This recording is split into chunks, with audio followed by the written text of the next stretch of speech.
Les Romains étaient réputés pour leur jeu de gladiateurs, une pratique à la fois cruelle et spectaculaire qui captivait les foules de l'Empire.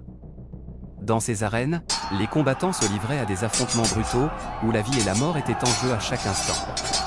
Ce qui rendait ces événements encore plus impitoyables, c'était la confrontation de ces valeureux gladiateurs non seulement les uns contre les autres, mais aussi contre des animaux sauvages, affamés et rendus furieux par leur captivité.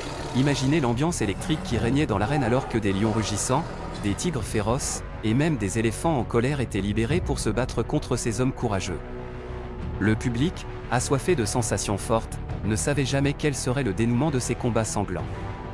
C'était un véritable spectacle de vie et de mort, où l'adresse, la force et le courage des gladiateurs étaient mis à l'épreuve. Certains de ces combattants étaient des esclaves, d'autres des volontaires en quête de gloire. Mais tous étaient prêts à risquer leur vie pour divertir la foule avide d'émotions fortes. Les jeux de gladiateurs étaient bien plus qu'un simple divertissement. Ils étaient une manifestation de la puissance et de la grandeur de Rome, une démonstration de sa domination sur la nature elle-même.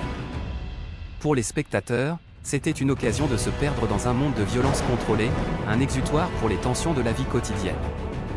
Ainsi, les jeux de gladiateurs sont devenus emblématiques de l'Empire romain, laissant derrière eux un héritage complexe de fascination et de répulsion, un rappel brutal de la dure réalité de la vie à cette époque lointaine. Si tu veux plus de contenu comme celui-ci, alors n'oublie pas de t'abonner, de laisser un like, de donner ton avis en commentaire et surtout partage cette vidéo à tes amis.